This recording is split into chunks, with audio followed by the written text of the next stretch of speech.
What do you want to be when you grow up? I was always asked this question by my parents.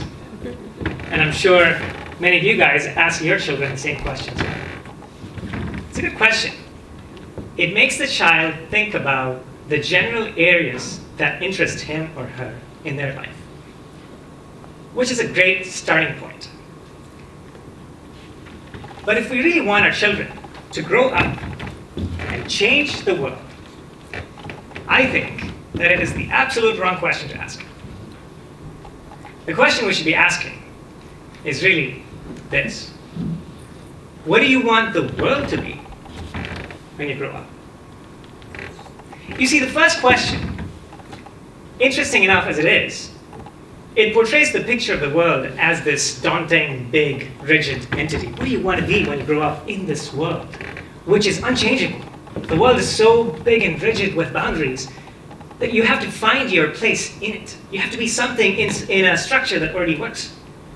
But this question is interesting. It makes the child believe that the world is actually work in progress. And if you think about it, in reality, that it actually is work in progress. The world is not done. Our ancestors made it the way it is today. We're going to make it the way it is tomorrow. And every single one of us has every right to change the way it works, to identify things that we think are wrong and fix it. Takes me to Steve Jobs' famous quote, one of my all-time favorite quotes, where he says, everything in this world was built by people that were no smarter than us. They were like us. They built it, and we can change it. We can influence it. And we can build our own things that other people can use, and therefore change the world. Now, this thought process of what do you want the world to be when you grow up is a good starting point. It can plant a seed in our child's brain so that our child can think about taking liberties to identify things that are wrong with his world and possibly changing it. But can we really train our kids to be innovative? Or is innovation something that comes in as an innate quality? Many people think that you're either innovative or not. I completely disagree. There may be people that are totally naturally creative and come up with good ideas, but I think that innovation can completely be trained, just like the way we train our kids to be great at math or science. We can train our kids to be great at being innovators. So I came to the Valley about 20 years ago as an entrepreneur, or I wanted to be an entrepreneur. During my grad program at Stanford, the infectious Silicon Valley entrepreneurial culture kind of got to me, and I said, I have to be an entrepreneur someday. Over the last 15 years, I was fortunate enough to start 3 companies. 2 of them got acquired. Touch wood, 0 failures so far, and I hope it stays that way. I'm now starting my 4th company called Deep Factor. During this entire journey of entrepreneurship, I've realized that I had to be an idea man. I had to come up with ideas because that was my job. I mean, I had to come up with a new company, so I had to come up with ideas to build that company. All right? So I came up with a framework that works for me, a framework that keeps the idea flow kind of coming. And I hope that this framework works for you as well. I start with dream. The framework, it's essentially 3 stages: dream, document, and validate. Dream is an always-on process. It's not something that happens when you're sleeping. That's a different dream. This is when you're constantly looking at the world and trying to figure out what is wrong with the way you're experiencing life. And the more diverse set of experiences that you can get, the more dreams that you can have, and the more things that you can find that are incorrect with the way things operate today. Every problem becomes an opportunity. So instead of saying, this sucks, when you encounter a problem, you say, oh, that's something that I could fix. Or that's something that could be fixed by somebody. It can be improved. This brings in an element of street smartness, which is something that's never taught in school. We get all our book smarts from our school. But the street smarts of identifying problems that happen in our day-to-day life experiences is something that I think we have to cultivate, especially the high schoolers in here, as children, and as part of our life. Now, once you get all these dreams and ideas about, you identify a ton of things that are wrong in the world today, what do you do next? You document them. It's not complicated. I use a Google spreadsheet to document all my ideas.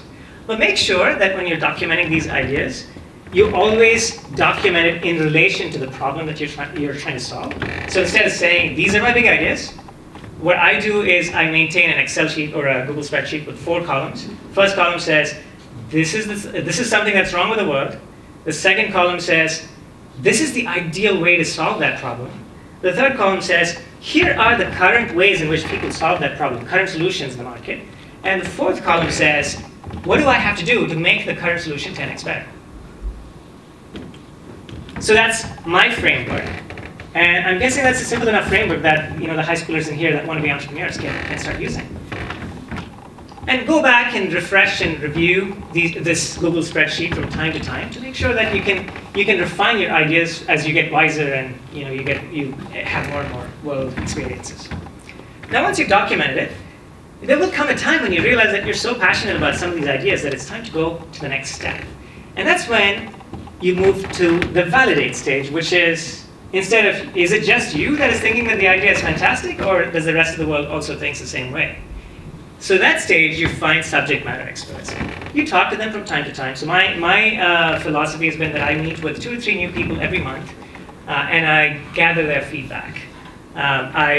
We geek out. I give them some of my ideas. They talk to me about some of their ideas, and in that process, I either come up with new ideas or validate some of the thoughts that I already have. And it's a great thing that I encourage you guys to do, especially find subject matter experts in areas that excite you. This process also enables you to self-check your passion levels, because sometimes you realize that you're not really as passionate about an idea as you thought you were. And this stage reveals that. But sometimes it also reveals an interesting thing. And this is where I think you have to watch out. The trait of being able to call your baby ugly is extremely important. You may be super passionate about an idea, but if there's a bunch of subject matter experts telling you that that idea is either not worth solving or has already been solved before, then you probably want to pay attention. So call your baby ugly. That's also another thing that school never teaches you, but it's important to learn. Now let's say you've got a bunch of ideas and you're super excited about a handful of them. You've dreamt about it, you've documented it, you've validated it with everybody, and you feel like this is the next best thing since sliced bread and you want to go ahead and do it. Power to you. Go ahead. Do it. You graduate to the next stage. It becomes a real initiative, possibly even a real company. Now you're entering an obstacle course. Make sure that you're ready to face obstacles. All the theoretical aspects of dreaming and talking and validating ideas is one thing. Doing it is another thing, and that's extremely important. This is yet another thing that is not taught in school, which is how do you overcome obstacles, and how do you live your life when you are faced with a bunch of obstacles? I think the winners are determined by people by the ability to not only face obstacles, but actually thrive when obstacles are thrown at you. And that is another trait that I highly encourage the high schoolers in here to kind of pay attention to early on in their life. So the earlier on you do it, the more time you have in your life to kind of do it.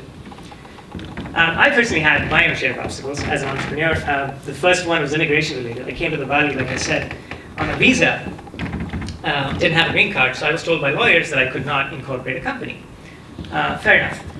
So I had to actually pass and wait for a couple more years until a couple of American citizen co-founders came up with an idea and partnered with me. And that resulted in my first company.